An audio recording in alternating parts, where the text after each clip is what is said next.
Tonight on News Prime, President Bola Tinubu meets King Charles III, discusses bilateral cooperation.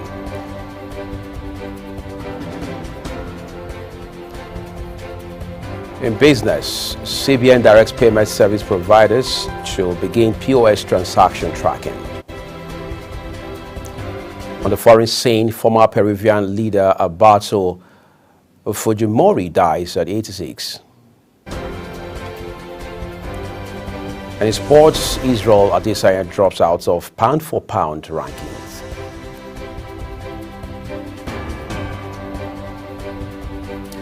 Hello and welcome to all our viewers in Nigeria and around the world to News Prime on Global Television, coming to you live from the nation's capital, Abuja. I am Uyi Agumofwebe. A quick reminder that Global Television is on DSTV channel 365 and free to air on Nigecomsat. Tonight, we'll begin by telling you President Bola Tinubu has met with King Charles III at Buckingham Palace for a private meeting, highlighting the enduring and cherished relationship between Nigeria and the United Kingdom. This is the first meeting of the two leaders since they met in Dubai at the COP28 Climate Summit last year. Both leaders discussed global and regional matters of shared priority, focusing on the urgent and complex challenge of climate change. President Tinubu reiterated Nigeria's firm commitment to addressing climate change in a manner that aligns with the country's energy security objectives. Let's turn to Edo State now, where the people of Ukmon community of Eastern West local government areas say they have unanimously decided to vote the All Progressives Congress's governorship candidate Monday Okpebolo after he commenced the immediate renovation of a deteriorated secondary school structure barely 24 hours after making the pledge. Here is Global Television's political correspondent Anthony Momodu's report. The peaceful scenery of the Ukmon community leaves no doubt the happy mood of the people who say Senator Monday Okpebolo is their earthly savior for helping them recover their fallen secondary school after years of neglect by the PDP government and dishonest politicians. These community leaders say it was like magic the pace at which repair work started in the school and which has sealed the resolve of the people to unanimously vote him into power. Right now, what you go do for us, we go support you. Come see something, maybe we show you something. He come follow us, waka reach here. When he reach here, the gentleman, now that day I just know say, na real man of God. When he just reach here, he shocked. He say, hey, now people begin they go this school. He said, no. Now so he just they make call. Say, we just surprised the following day. People come, they remove roof, they bring wood, they bring many things. Then they come tell me for house, say, you. Now rush come. I come say, which kind? I be na Ghana they bring this man come. I be this one a Nigeria man. I make people to go away from the school. For that time, the school was almost empty. The students, the parents here took their children away to the city, to Ekpoma, to a different area. There was no student. The principal and the teachers were complaining. The few teachers we have, even the teachers, most of them work there transfer away because there were no students, and the buildings were down. The PDP that have been here for over 20-something years, they always promise heaven and earth, but at the end of the day, after collecting their vote, you will not see them until the next campaign time. Some parents and party ward leaders also narrated their ordeal and now their anxiety to return to the school earnestly. Meanwhile, some residents of the community expressed their appreciation and pleaded with the APC candidate to do more once he is elected as governor unfailingly at the polls. The work, we like him well, and we still need more. This project started before he even planned to be a governorship aspirant. So this is not what he will even do for us. This is a project that he just said he will do willingly as part of his existence. That is it, not because he's contesting. The tour of the now refurbished secondary school nearing completion shows previous absence of source of water and electricity, but now having those provisions as these youths promise a total victory at the polls for Senator Monday Okpebolo come September 21st for bringing renewed hope to their lives and the community. Because at this secondary school, when I go to secondary school, it will be like this. I know the kinds of I want to pass through before for me to go to secondary school. Because you can say, stand be at my village school or me everywhere don't good with that one. That means saying a small thing. I can't remember. If they finish this one, I believe they will still help us do that one. How would they do the things go? They say na Akpakomisa. I say Akpakomisa. I say school be Akpakomisa. So then they go for governor. Like which party say APC. APC. Now they do our school with the education. If you not go school, you not get everything you want to go know. As we get this one now, we have hope that even more things are still coming. So only this one said don't proceed. That man don't win now. This was how one of the classrooms looked like before Senator Monday Okpeholo did transform the fortunes of these very dilapidated school buildings. And this goes to show that when there's commitment and good governance, the people of Nigeria, especially those at the rural areas, will get the very best of governance. This is Anthony Momodu reporting for Global Television News. In the meantime, Elime community in East and Central Local Government area of Edo State says it has been in darkness for decades despite being under the People's Democratic Party with a series of failed promises of provision of electricity until recently when Phil smiled on them with the timely intervention of Senator Monday Okpeholo of the All Progressives Congress, who has under his pet projects of Operation Light Up East and Central provided solar light to the community, a development that has reawakened the socio-economic lives of the people. Anthony Momodu tells us more. The people of Ile, who have now resolved to show their immeasurable appreciation for the speedy provision of solar light, the APC governorship candidate, Senator Monday Okpeholo, by voting in the APC governorship candidate come September 21st, 2024, say it's no-brainer that the serving senator is the man for the job. This elderly ex-military man leads the pouring of praise for the APC governorship candidate, Senator Monday Okpeholo, for the provision of light. This is what we have been expecting for the past years, which we never saw. Whatever started good will also end good. As he is proposing to be the number one in Edo State, we are all supporting him to be there. We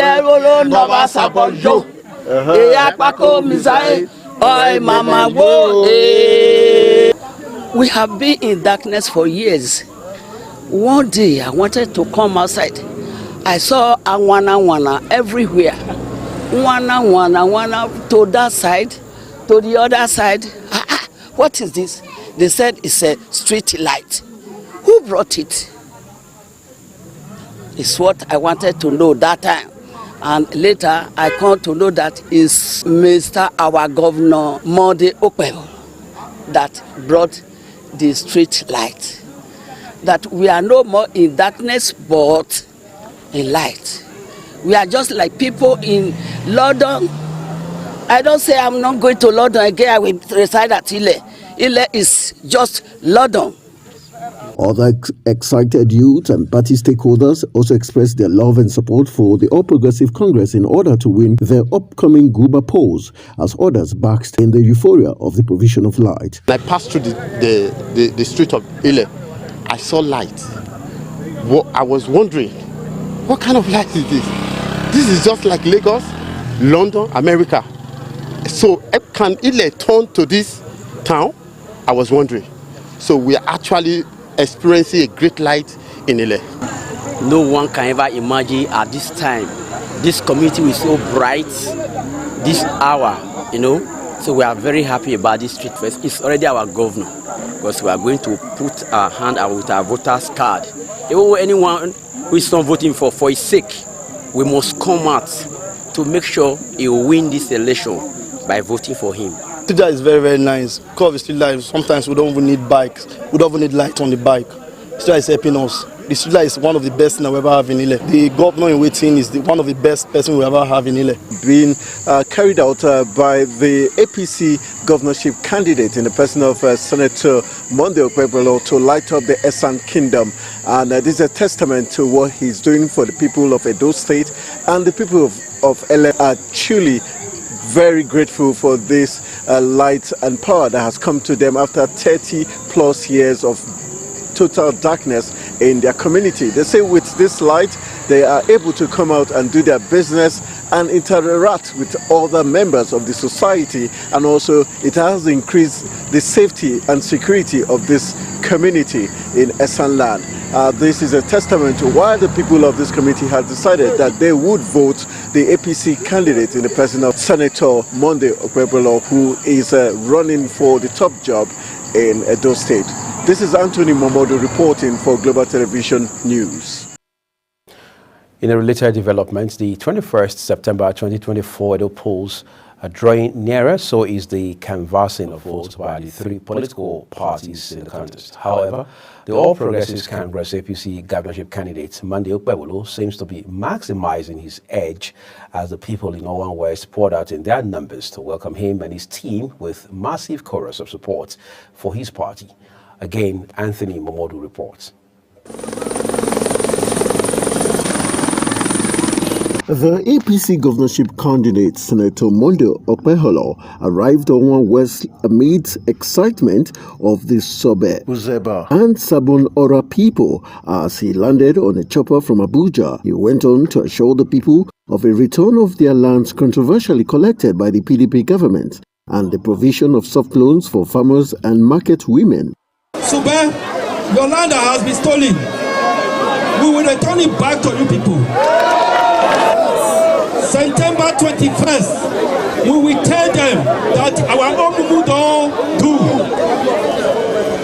That is the day we will vote for good education, good health care, good electricity, water. Senator representing Edo North Senatorial District in the Senate, Senator Adams Oshomole, re-emphasized the plans of the APC to probe the Governor Godwin Obaseki's government when they win at the polls. Every evil that Governor Obaseki did with consultancy with Aswa Godaro, who did the paperwork to prepare Gav for seizing your land, this governor, upon assumption of office by way of executive order, within few weeks, that land will be returned back to the people of Sudan. Other party faithfuls and electorate expressed their confidence in the chances of the APC candidate and his antecedents to deliver the dividends of democracy. You vote for Akpako-Mensah and then go. Monday Okpebholo and Dennis Idahosa. On the 21st, people are coming with the PVC. We are ready to pass behind him to cast our vote for the next governor of Edo State, Senator Monday Okpebholo, aka Akpako Rescue. You can see the people. What else do you need? They are not borrowed crowd.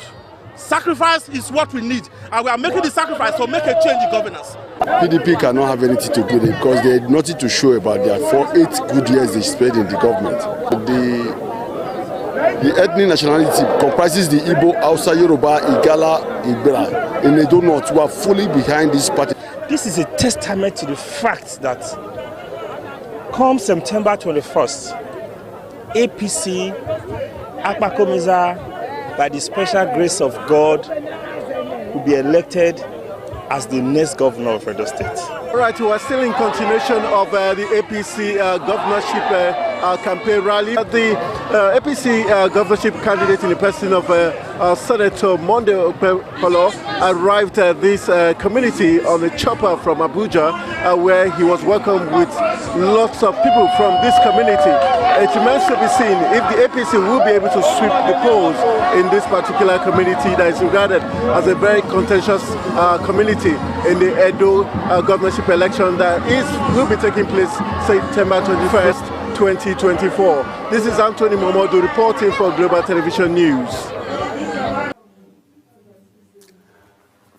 Anthony Momodu has been traveling with the campaign train in Benin City, Edo State, and will continue to give us updates as to the developments on the ground from Benin City. Thank you, Anthony Momodu, for your reporting tonight. Let's turn to other stories now. Chairman of the Fiscal Responsibility Commission, Victor Murako, says there is need for states across the country to implement the Commission's laws to promote financial accountability and support federal government's efforts at strengthening the economy. Amarachi Ibe has details. Participants from across Southeast in their numbers gathered to participate in a retreat organized by Fiscal Responsibility Commission in Owerri, Imo State Capital, with the theme Fostering Fiscal Accountability, Subnational and Civil Society Collaboration. The Commission's chairman, Victor Morako, stated that the retreat is aimed at promoting good governance and establishing a fiscal responsibility regime in Nigeria. It's very important to know that our economy is passing through a dire stress. For some time, it's not a hidden fact that it has not been good for our national economy. There is no different economy from the national economy. Morocco also used the opportunity to ask state governors in eastern Nigeria to adopt fiscal responsibility reforms and other related initiatives. I'm calling on Their Excellencies, the governors, that is in the interest of the Southeast, is in the interest of the Bekanye, Ndibo. It's in the interest of our economy, the economy of the Southeastern states, that they adopt this reform, not only the fiscal responsibility law, audit laws, budget laws, there are other progressive laws, reforms.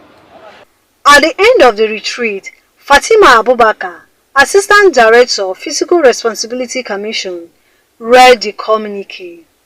Participants unanimously agreed on the need to amend the Fiscal Responsibility Act 2007 to include sanctions in the enforcement of the Act.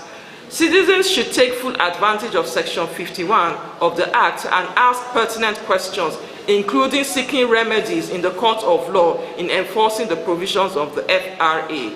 The provisions of the FRA 2007 and the Freedom of Information Act FOI 2011 should be diligently studied by the citizens and CSOs to make it fully operational. Fiscal responsibility and accountability are not just at the federal level, but states are also encouraged to implement the laws where they do not already exist. Amarachi Ibe, Global TV News, Owerri. Amarachi Ibe reporting from Imo State Capital, Owerri, for us tonight. Thank you, Amarachi. Several state chairmen of the ruling All Progressives Congress party had arrived in Abuja today for the meeting of the National Executive Committee, only to meet a near-empty party secretariat. They, however, told journalists that they are planning a separate meeting with party leaders and the federal government on the current hardship occasioned by the removal of subsidy. There was no sign of the national chairman, Dr. Abdullahi Ganduje, nor was there any member of the National Working Committee on hand to receive them. Aviation workers' unions have concluded plans to shut all airports across the country from September 18. The strike notice was made known through a statement signed by the General Secretary of the National Union of Air Transport Employees, Ocheme Abba, and Deputy General Secretary of the Air Transport Services Senior Staff Association of Nigeria, Francis Akonje. Airstrikes from the air components of Operation Well Punch have killed several terrorists who attacked other security agents in the Shiroro local government area of Niger State. A statement by the Deputy Director of Public Relations and Information, Nigerian Air Force Group Captain Kabiru Ali, says the operatives during the attack requested air support. At least 414,000 people have been displaced and another 30 killed by the devastating flood in Maiduguri, Borno State capital.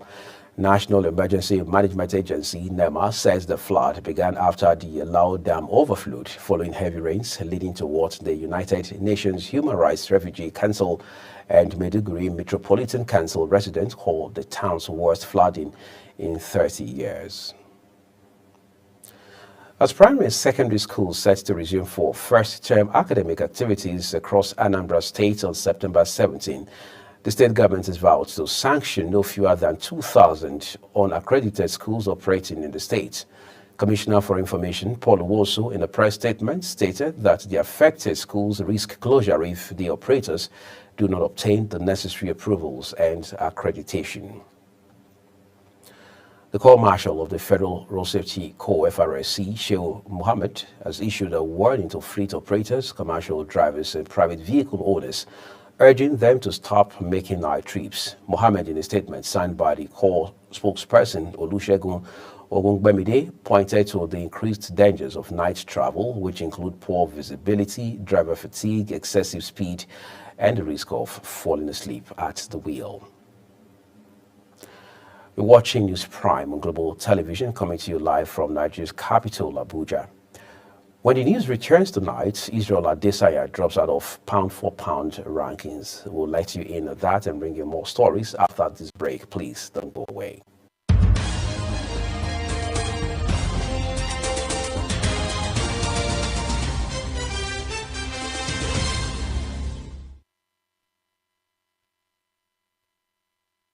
And as we return to sports for you tonight on the news, let's move away from foreign stories now. On sports, Ghana's Black Stars are likely to host their remaining 2025 Africa Cup of Nations home qualifiers in Nigeria. That's according to multiple reports in the West African country. This followed the Confederation of African Football's rejection of their home venue, the Baba Yara Stadium in Kumasi. CAF's inspection team had deemed the stadium unsuitable for competitive matches, flagging the major structural concerns, including poor drainage, uneven playing surfaces, and uneven grass cover.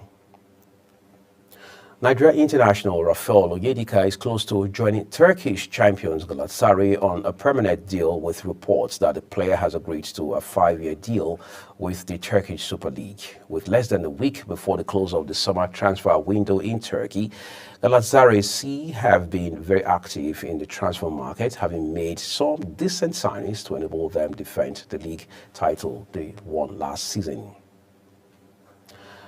A former UFC middleweight champion, Israel Adesanya, has dropped out of the UFC pound-for-pound rankings for the first time in 5 years, following his recent submission loss to South Africa's Dricus du Plessis. The Nigerian-born fighter, who has been long a staple in the UFC's top 15, now faces an uncertain future as he contemplates his next move in the sport. Adesanya's exclusion from the rankings comes after his defeat to du Plessis at UFC 305, where he was submitted in the 4th round of their highly anticipated middleweight title fight. The loss followed a year-long hiatus after Adesanya had lost his belt to Sean Strickland in a shocking upset. As we end News Prime on Global Television tonight, a quick look at some of our big stories. President Bola Tinubu has met King Charles III, with both leaders discussing bilateral cooperation and President Tinubu giving reassurances of Nigeria's commitment to climate action. In business, the Central Bank of Nigeria has directed payment service providers to begin point-of-sale service transaction tracking. And on the foreign scene, former Peruvian leader Alberto Fujimori has died at the age of 86. And finally, in sports, we told you Israel Adesanya has dropped out of pound-for-pound rankings in UFC. And that's all we'll have for you tonight on News Prime, and it came to you live from Nigeria's capital, Abuja. Just a quick reminder to our viewers that Global Television is on DSTV, channel 365, Star Times, channel 276, and free to air on Nigecomsat. Kindly follow us across all social media platforms using @GlobalTVNG and other handles as you now see on the screen. I'm Riyad Ofebi on behalf of the entire production team here at Global Television in Abuja, Nigeria's capital. We'll say thank you for watching, and we will see you again.